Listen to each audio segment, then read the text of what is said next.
और चलिए रुक करते हैं विधानसभा की कार्रवाई की ओर।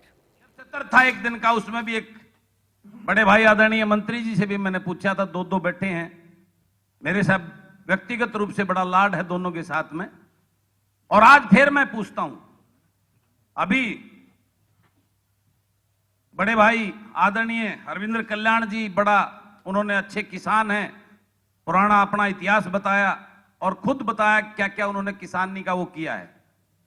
उससे पहले आदरणीय कंवरपाल जी ने, ये भी किसान उससे रखते, इन्होंने पूरा वो रखा और किसान हितैषी कानून को बताया।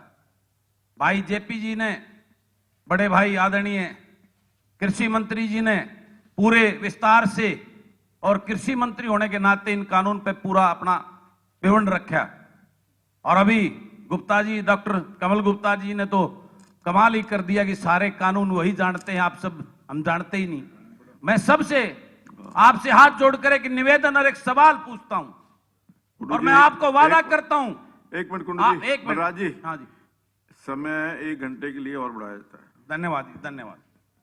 मैं आप सबसे एक सवाल पूछता हूं और वादा करता हूं, इस सदन में इस प्रस्ताव के खिलाफ सबसे पहला जो खिलाफ बात था वो पक्ष में पहला वोट दूंगा, लेकिन मेरे 4 सवालों का जवाब दे। मैं जयकारा लगाऊंगा, मैं मोदी जी का पूर्ण रूप से उनके उसका विचारधारा का आदमी हूं। मैं व्यक्तिगत रूप से बात कर रहा हूं, यहां जो बात है वो यहां के सिस्टम के खिलाफ हूं। मैं पार्टियां कोई खराब नहीं होती, पार्टियों के नेता के खिलाफ मैं मानता हूं। तो मेरा कहना है कि आप सब मुझे एक एक फायदा इस कृषि कानून का मुझे गिना दो, मैं यही सबसे पहले आपके पक्ष में वोट डालने का काम करूं। बिल्कुल, मैं आप बड़े भाई, उस दिन भी मेरा ये था, मैंने उस दिन भी आपको कहा था, मुझे आप एक बेनिफिट इन कानूनों का किसान के बता दो, मैं आपके पक्ष में जो है ना खड़ा मिलूंगा। एक हमारे आदरणीय बड़े भाई कृषि मंत्री जी वो बता दें, हैं डॉक्टर साहब ने अभी बताया बड़ा विस्तार से, आप जो है ना इसमें तैरना सिखाना चाहते हो और आप ये कांग्रेस वाला या और कोई उसको बहका के रोक रहे हैं। आप डॉक्टर साहब, मैं आपसे पूछता हूं, मुझे एक फायदा गिनाने की बात करें, मैं सबसे पहले आपके पक्ष में खड़ा नजर आऊंगा। मैं सिर्फ एक की बात करता हूं, एक की बात करता हूं, आप एक की बात करता हूं। मैं आप मेरे साथ में खड़ा बताइए।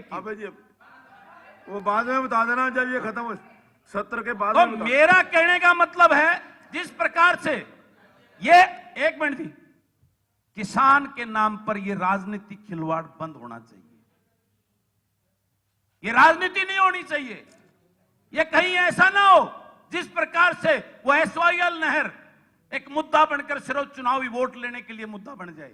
उस किसान पे रहम करो, उस किसान पे रहम करो, इसको राजनीतिक मुद्दा ना बनाकर उस किसान के न्याय, उसके हक की और उसके जो हक बनता है उसको न्याय देने की बात कीजिए।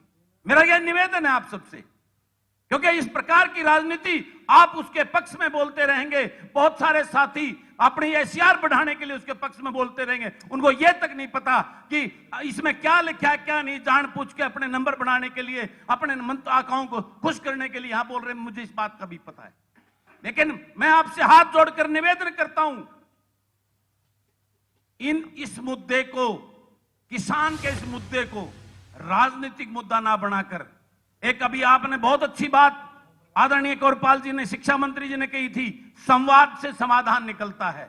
तो मैं आप सबसे हाथ जोड़कर विनती करता हूं, आप सत्ता पक्ष में बैठे हो, आदरणीय मुख्यमंत्री जी बैठे हैं, उस संवाद का रास्ता बंद क्यों है, उसको चालू करिए ना और उससे समाधान निकालने की बात कीजिए। समाधान में हम आपके साथ खड़े हैं, अलग नहीं हैं, लेकिन इस प्रकार से आज जिस इतने दिनों से संवाद बंद होकर और किसान की कोई सूद बूद लेने वाला नहीं है, उससे किसान के दिल पे क्या बीत रही है। हर रोज हमारे किसान वहां पे मरने का, उनको मर रहे हैं, उनके दिल पे क्या, उनके परिवारों की सुनिए। आप इस प्रदेश के मुखिया हैं, आज इस प्रदेश की सरकार सत्ता में बैठी है, वो हमारे प्रदेश के नागरिक हैं, उनके परिवार के बारे में, उनके बारे में चिंता कीजिए। मैं ये निवेदन करता हूं आप सबको, ये राजनीतिक खिलवाड़, ये राजनीतिक खेल बंद करके हमें उस किसान के हक की, उसके साथ न्याय कैसा किया जाए, इस बात पे चिंता करने का जरूरत है। आज ये अविश्वास प्रस्ताव जो सुबह से 3 घंटे से चल रहा है, इसमें कुछ नहीं रखा, आप सब भी जानते हैं, हम भी जानते हैं। 30 वोट कांग्रेस की हैं, मैं किसान के लिए मैं 1 वोट मैं दे दूंगा, 1 वोट भाई सौमिर सांगवान जी दे देंगे, उससे आगे तो कुछ नहीं है। आपके पास पूर्ण बहुमत है, 36 संख्या बल आपके, 56 संख्या बल आपके पास है। लेकिन जो विषय जिसके लिए हम टीवी में दिखना चाहते हैं, मैं चाहता हूं जनता को बेवकूफ ना बनाएं, जनता के साथ हम गुमराह ना करें, हम उस किसान के हक की, उसके मुद्दे की बात करें, उसको न्याय दिलाने की बात करें। यह असली विषय आता है। इस सदन में लोग हमारे को इसलिए भेजने का काम करते हैं। तो मैं हाथ जोड़कर आप सबसे विनती करता हूं कि आपसी खिलवाड़, आपसी नोकझोंक, आपसी टोका-टोकी, एक दूसरे पर लांछन लगाना बंद करके उस किसान को हक कैसे दें, उस किसान के साथ न्याय कैसे करें, इसके ऊपर हमें सदन में चर्चा करनी चाहिए। अगर हम सब मिलकर किसान के हक की बात करेंगे, हम सब कंधा से कंधा मिलाकर आपके साथ चलने को तैयार हैं। हमें ऐसी राजनीति नहीं करनी जो किसान के नाम पर राजनीति करें। हर रोज हमारे किसान मर रहे, इतने दिनों से वो बैठे हैं। मैं आपसे निवेदन करता हूं, इस खेल को बंद करके उस किसान की चिंता करो जिसको यहां बैठे 90% साथियों को उस किसान मजदूर ने अपनी वोट देकर सदन में भेजने का काम किया है, और हम एक दूसरे पर लांछन, उनका मजाक बनाकर ये खेल कर रहे हैं। धन्यवाद बलराज जी, बहुत बहुत धन्यवाद। तो मैं आप सबसे पुनः अपनी बात को खत्म करते हुए पुनः मुख्यमंत्री जी को और सत्ता पक्ष को और सभी बैठे यहां साथियों को निवेदन करता हूं, उस किसान की चिंता करके उसका हल निकालने की बात कीजिए। धन्यवाद। श्री अनूप धानक जी। मैं किसान के लिए इस प्रस्ताव में उसके हक में अपनी वोट दूंगा। धन्यवाद अध्यक्ष महोदय। कांग्रेस के लिए नहीं, किसान के लिए। और ये जो है विश्वास प्रस्ताव, ये किसान के लिए लाया गया।